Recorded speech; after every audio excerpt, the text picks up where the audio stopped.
기습 한파로 창원에서 상수도관이 터지는 사고가 났습니다. 넘친 물은 인근 도로에 쏟아져 물바다가 됐고 추운 날씨에 빙판길이 되면서 출근길 시민들은 불편을 겪었습니다. 태어난 기록은 있지만 출생신고는 되어 있지 않은 아이들, 이른바 유령아동이 거제에만 61명이 있습니다. 행정에 관심이 절실합니다. 우주항공청 특별법이 8일 국회 과학기술정보방송통신위원회 전체 회의에서 드디어 통과했습니다. 이르면 올해 상반기 우주항공청 개청이 예상됩니다. 경상남도는 대환영의 뜻을 밝혔습니다. 곳곳에 매서운 강추위가 이어지고 있습니다. 이번 주 눈과 비 소식도 이어집니다. 부산과 경남 지역 날씨 전망을 이슈앤피플에서 짚어봅니다.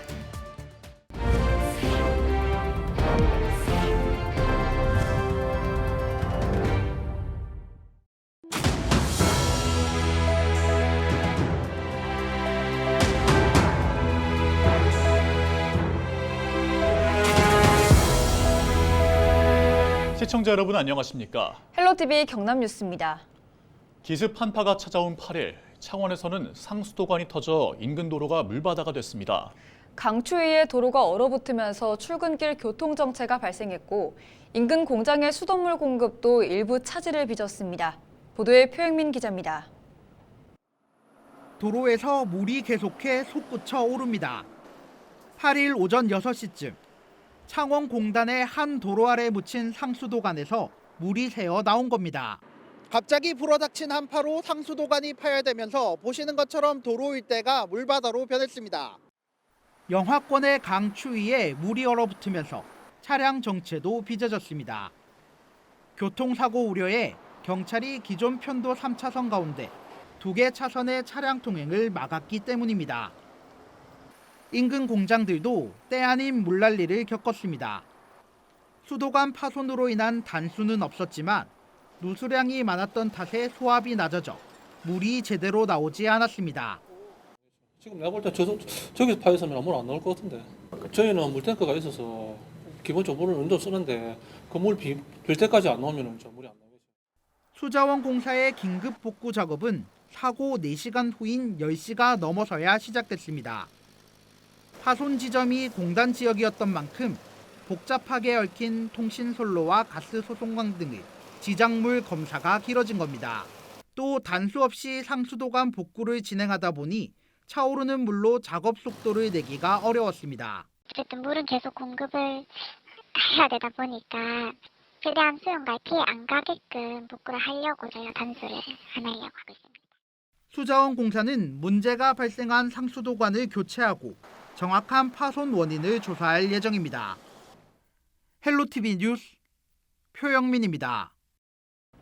태어난 기록은 있지만 출생신고는 되어 있지 않은 아이들을 우리는 일명 유령아동이라고 말합니다. 지난해 6월 기준 보건복지부 기록을 보면 전국에 2,200여 명의 유령아동이 있는 것으로 나타나는데요. 그렇다면 지역의 상황은 어떨까요? 전주현 기자가 보도합니다. 지난해 7월 거제의 한 하천가에서 경찰들이 수풀을 걷어내며 수색 작업을 벌였습니다. 태어난 지 닷새 만에 하천가에 유기된 영아를 찾기 위해서였습니다. 숨진 아기는 태어난 기록은 있지만 출생 신고는 되어 있지 않은 일명 유령아동이었습니다. 사건이 발생한 거제시는 출생 미등록 아동을 어떻게 관리하고 있을까? 거제시가 지난해 6월과 10월 두 차례 진행한 조사에서 지역의 출생 미등록 아동은 모두 61명이었습니다. 이 중 유기되거나 연락 두절 등 행방을 알 수 없는 아이는 40%를 넘는 26명이었습니다. 그동안 유령 아동에 대한 전수조사가 사전에도 진행되어야 한다는 비난 속에 거제시는 제도적으로 불가능했다고 해명할 뿐입니다. 아기가 태어나면 신생아 번호를 부여하는데 이는 보건복지부에서 관리하고 있고 지자체에선 출생신고 이후의 기록만 관리가 가능하다는 것이 거제시 입장입니다. 하지만 창원시는 출생 미등록 아동에 대한 관리를 강화하기 위해 지원 전담 협의체를 구성하고 있고 제주도도 아동보호 전담기구를 꾸리는 등 위기 가정에 대해 적극적으로 관리를 하는 지자체들도 있습니다. 저출산에 대한 막대한 예산들을 쏟아붓고 새로운 다양한 정책들이 너무 많아요. 근데 그런 것도 너무 좋지만은 서는 먼저 1차적으로 이미 태어난 아이들에 대한 그런 복지나 아이들이 안전하게 잘 건강하게 성장할 수 있는 이런 것들이 더 중요하다고 보거든요. 한 사람의 인생 출발선인 출생신고. 그 시작도 해보지 못한 아이들의 아픔이 반복되지 않도록 행정에 더 깊은 관심이 필요한 때입니다. 헬로티비 뉴스 전주연입니다. 정부가 세컨드홈 정책 도입을 추진합니다. 주택을 가지고 있는 사람이 인구 감소 지역에 주택을 한 채 더 사도 1주택으로 간주해 세제 혜택을 제공하고 주택거래 활성화로 인구 감소와 지방 소멸을 막겠다는 취지입니다. 보도에 안수민 기자입니다. 부산 원도심 주택가입니다. 곳곳이 빈집입니다. 매물로 나온 집도 주인을 찾기 힘듭니다. 급격한 인구 감소로 수요가 줄어든 데 더해 고금리와 부동산 침체 여파까지 더해지며 거래가 급감한 겁니다. 거의 없고 이제 재건축이 재개발하는 지역에는 이제 가끔 투자자들이 오는데 요새는 전체적으로 다 투자자들이 딱 묶였잖아요. 그래서 조용한 편. 정부가 이 같은 인구 감소 지역의 경제 활성화를 위해 세컨드홈 활성화 정책을 추진합니다. 1주택자가 인구 감소 지역에 집을 한 채 더 사도 1주택자로 보고 세제 혜택을 제공하는 겁니다. 지역 경제 활성화 차원에서 주택 구입 인센티브, 관광 활성화, 외국인 유입 촉진 등 인구 감소 지역 부활 3종 프로젝트를 추진하겠습니다. 아직 구체적인 적용 지역과 적용 가액 등은 확정되지 않았습니다. 하지만 국가균형발전법에 따라 인구 감소 지역으로 지정된 기초자치단체가 유력한 특례 대상 지역이라는 관측입니다. 부산에서는 영도구와 동구, 서구 등 3개구가 해당합니다. 경남에서는 거창군과 고성군, 남해군, 밀양시, 산청군, 의령군, 창녕군, 하동군, 함안군, 함양군, 합천군 등 11곳이 혜택을 받을 수 있습니다. 지역 활성화 측면에서 1가구 2주택 배제를 한다는 측면에서는 좀 바람직한데 취득자 입장에선 메리트가 어떤 것이 있겠는가 하는 의구점이 될 수가 있겠고요. 그런 의구점을 조금은 해소하기 위해서는 원도심 또는 인구가 감소하고 있는 지역의 개발 재료가 될 수 있는 어떤 인프라라든가 이런 것들이 투입돼야만 부동산 정책이 쇠퇴하는 지역의 인구와 경제 활력을 높일 수 있을지 지역의 기대감이 커지고 있습니다. 헬로티비 뉴스 안수민입니다. 우주항공청 특별법이 드디어 국회 상임위원회 문턱을 넘었습니다. 8일 우주항공청 설치를 위한 법안이 소관 상임위원회인 국회 과학기술정보방송통신위원회를 통과했습니다. 과방위는 이날 오전 전체 회의에서 우주항공청 설립운영 특별법 제정안 등을 의결했습니다. 제정안은 우주항공청을 과학기술정보통신부 소속으로 설치하고 대통령 직속 국가우주위원회에서 감독하도록 하는 내용이 핵심입니다. 우주항공청은 윤석열 대통령의 공약 중 하나입니다.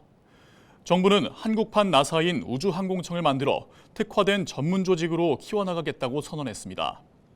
지난해 4월 정부는 우주항공청 설치를 위한 특별법을 국회에 제출했지만 여야가 이견을 보이며 진전이 없었습니다. 그러다 결국 9개월 만에 국회 상임위 문턱을 넘게 됐습니다.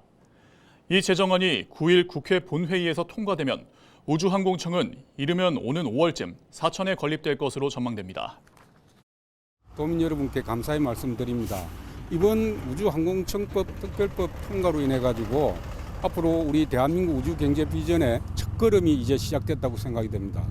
우주 경제 비전의 중심은 이제 우리 경남도가 될 것이고 이번에 우주항공청이 설치되면 우리 경남 발전에 큰 기폭제가 될 걸로 생각됩니다.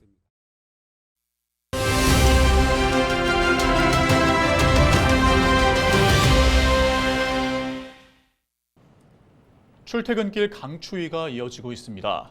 전국 곳곳에 한파특보도 내려져 있는데요. 따뜻하기로 알려진 부산과 경남도 매서운 추위의 기세를 꺾기는 어려워 보입니다. 이번 주 날씨 전망 짚어봅니다. 부산지방기상청 양세중 예보관 연결되어 있습니다. 예보관님 안녕하세요. 네, 안녕하세요. 네, 먼저 이번 주 날씨 상황부터 보겠습니다. 언제까지 이렇게 추울까요? 서쪽에서 찬 공기가 남하하면서 기온이 큰 폭으로 떨어져 8일 아침 기온은 경남 내륙을 중심으로 영하 10도 내외, 부산과 그 밖의 경남 지역은 영하 3에서 7도의 분포를 보이며 매우 추운 날씨를 보였습니다. 이번 주는 대체로 맑겠으나 9일부터 10일 사이 저기압이 통과하며 부산과 경남에 흐리고 비 또는 눈이 오는 곳이 있겠습니다. 9일 아침에는 평년보다 1에서 3도 낮은 영하 1에서 9도의 기온 분포를 보이며 춥겠고 저기압이 통과하며 기온이 올라 9일 오후부터는 평년과 비슷하거나 높은 기온 분포를 보일 것으로 예상됩니다. 네, 앞서 눈이나 비 소식이 있을 거라고 말씀해 주셨는데요. 예상 적설량과 강수량도 함께 알려주시죠. 저기압이 통과하며 9일과 10일 흐리고 비 또는 눈 소식이 있습니다. 9일 늦은 오후에 경남 북서 내륙부터 비 또는 눈이 시작되어 밤에 부산과 그 밖의 경남 전역으로 확대되겠으며 10일 새벽에 대부분 지역에서 그치겠으나 부산과 경남 동부 내륙은 10일 오후까지 이어지는 곳도 있겠습니다. 예상 적설량은 경남 내륙의 1에서 5cm, 예상 강수량은 경남 5에서 20mm, 부산 10에서 40mm입니다. 한편 이번 강수는 고도에 따라 1도 내외의 기온 차이로도 비 또는 눈의 강수 형태가 달라질 수 있고 같은 시군 내에서도 적설의 차이가 크겠으니 앞으로 발표되는 최신의 기상 정보와 실시간 레이더 영상을 참고하시기 바랍니다. 네, 이렇게 강추위에 주의해야 할 점이 많습니다. 일상생활 주의사항도 짚어주시죠. 기온이 떨어지면 면역력이 약한 노약자와 어린이는 가급적 야외 활동을 자제하는 등 급격한 기온 변화와 낮은 기온으로 인한 건강 관리에 유의하셔야 합니다. 또한 보일러 및 수도관의 동파에 대비하고 난방기 사용 시 화재 예방에도 각별히 유의하시기 바랍니다.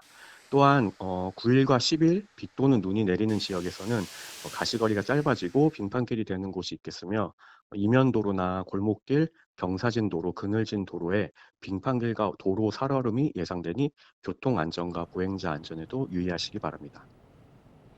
네, 오늘 말씀 잘 들었습니다. 지금까지 부산지방기상청 연결해 이번 주 날씨 상황 알아봤습니다.